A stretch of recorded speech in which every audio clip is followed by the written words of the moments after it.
Hey traders, Steven here with thetradersplane.com. It is Friday, February the 18th. We're going to look at the overall market, and then we're going to look at some of the top ETFs of the week, see which ones are setting up, what are some good buying opportunities. So real quick, if you haven't already, please like this video and subscribe to this channel. That way more people can find us. That would be much appreciated. And in addition, when we put out videos, if you're subscribed to the channel, you'll get notification right away when those are posted. So, okay, so let's look at the S&P 500, and then we'll look at the NASDAQ. And you'll have to pardon my voice, little sniffles. So you have this down leg, and then you kind of have this up leg. And honestly, this looks like it could do this. Like, just kind of looking at it. You know, the market this week on Monday, it did pop back above the 200-day moving average and got slammed really good yesterday. So, you know, I'm anticipating it to make a run at, you know, Monday's low, and then right here, I'm anticipating it to come down in here. Now, that might not happen, right? And just because the market looks like it's favorable to weakness does not mean it's going all the way down here. So don't go selling everything, go burying your head in the sand or anything like that. You could just have, you know, a few days where it does this, it comes down, and it could just create, that's ugly, let me redraw that, could create a really nice double bottom, right? So then you got the double bottom here, you got the double bottom here, and then out like this. So again, you know, I'm just kind of keeping an eye on it right now, trading less, trading smaller. Individual stocks are a little bit harder. We have some commodities that we're going to look at that are looking pretty juicy. But that's really what I'm expecting. Probably a little double bottom. I mean, we're not going into a recession or anything like that, at least not at the time. The economy's pretty hot. So it could just be inflationary. Could obviously probably be Russia. But I try not to speculate on why. I'm just looking at the chart and the pattern itself. So probably a little more weakness ahead, but I don't think the sky is falling. So then you got the NASDAQ, which is in a worse shape. And you can see right here, the NASDAQ will likely, the 50 will likely go under the 200-day moving average today, which is called the death cross, okay? So the death cross does not mean, again, the market is just going to absolutely roll over from here or anything like that. It could, but it doesn't mean it's going to. It just means you're really in a unfavorable environment. All right, the market has been trending down since, or the NASDAQ has been trending down since November. We're in February.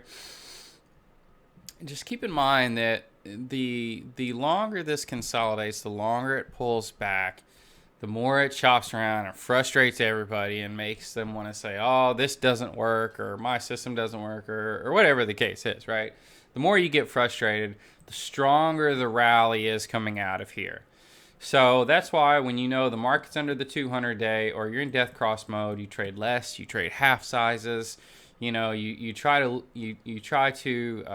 lose as little as possible.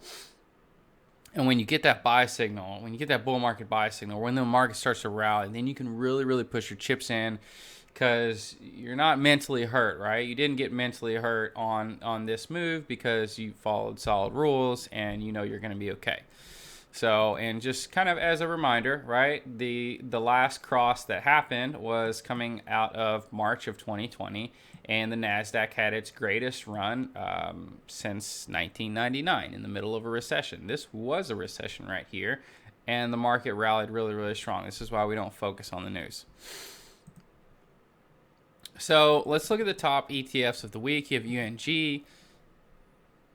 Now, last week I said this is looking pretty good. On Friday, you know, this had popped, had pulled back to support. Now, I had bought right here, sold right here, I bought right here, sold in here, I bought right here, and I think on this day, and I've already sold partial profits, right? So to me, this honestly still looks pretty good right here. We have you're about 7% under the 200-day moving average. So if you have to take a trade here, I wouldn't let it fall below that, right? So, because I think it's up like 2% pre-market. So you just, you know, that can give you about an 8 to 9% trade. But again, I just continue to, and the reason why I bought it a third time, This trade has been money so far, and I'm just struggling to think that Russia's just gonna pull back and everyone's gonna shake hands and be friends, right? This is a pure Russia and nat gas Ukraine play. I'm struggling to think that they did all this work for nothing, but I could be wrong, and it could be one of those situations where gas just gets hit hard when Russia finally does something to Ukraine because it's buy the rumor, sell the news. You just don't know. But I've already booked partial profits and raised my stop to break even on this one. Now let's look at the newcomer, and I think this is kind of really the trade of the week. We can look at GDX just because it's probably a little bit more known. So let's look at GDX. I mean, there's not a lot that looks good this week, but nat gas and gold sure does look good. So you got gold miners, and honestly, man, this is, considering how strong energy has been this year and some of the agriculture commodities, the metals have not looked good, right? They've been in a long-term downtrend going back to, August of 2020. That's a very, very long time. That's an 18-month downtrend. So a breakout I take seriously. So that's a weekly chart. Let's go to the daily chart. So, it's starting to break out. You can see right here. It's above the 200-day moving average. It is breaking, or at least it should break above this. Here, let me kind of... 3508. It's kind of like right at it. So you kind of got the horizontal breakout. You really got some support right here. So it's trying to, not only do you have like kind of a breakout or like right at the trend line of an 18-month downtrend, you really have this horizontal breakout, this bottoming pattern. To me, this looks good. I mean, this looks right for a trade.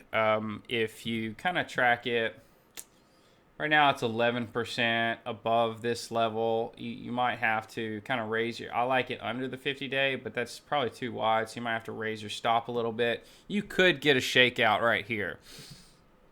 I mean, because it kind of has gone straight up, right? So you could just get one last shakeout, stop people out, and then it goes higher. So it's just kind of one of those things, it could take off without you. And if you buy right here, it could give you one last shakeout. If you want to wait for the pullback, I think just kind of a pullback to the 200-day moving average is probably where you want to be, which is around $33 right there. Okay, so that's probably a pretty good place to enter, and just kind of wait, and then you could put a stop loss under here, right? If you want to go ahead and enter, that's fine. You just have to raise your stop loss and realize you're kind of opening yourself to a shakeout. But I think this is a trade that looks really good. There's not much that looks good out there. This looks good. It's an 18-month breakout, so I'm going to take it seriously. Because, you literally have, if I want to call it a bull flag, that's one heck of a flag. But, either way you slice and dice it, right? If this is a continuation of this, that's a pretty legit pattern. Now, gold is volatile, so it does not mean it's going straight up, straight to the moon. But, it makes sense. If we're in an inflationary environment, energy's been leading. Energy could take a back seat. Metals could come up, right? If we're in an inflationary environment, they could last years, which I think we are. I think that's a reasonable assumption. I don't think this is going to be fixed by the end of the year or anything. Then when you start to see these breakouts, it's just the setup is there, okay? So really in the top 10, you have nat gas, gold, platinum. This actually looks better than gold because it's a little bit stronger, right? It looks better, honestly, in my opinion. But you could trade them both, but it's not up as much. It's up more this month, but it's not up as much this week. So you have platinum right here that just kind of is trying to break out, and you can kind of see the volume coming in. So you got platinum, you got gold, you got silver, which is honestly a little bit weaker. You got the silver miners, SIL. It's below the 200-day moving average. So for now, I'm just going to go the gold route and even the platinum route if I want to double trade that. And just, yeah, and whenever silver wants to catch up, we'll catch up with that. So another trade we've talked about quite a bit is this Brazil trade. It's worked out nicely since I talked about it on the video right here on this day when it broke above the 50-day moving average. Then it pulled back and rebroke again. And it's just kind of slowly grinding itself higher. I would think if it hits the 200-day moving average, it kind of could pull back and maybe create a base. But that right there is looking good. So this week, what I say is you really just have nat gas and metals. Everything else, in my opinion, does not have a setup brewing.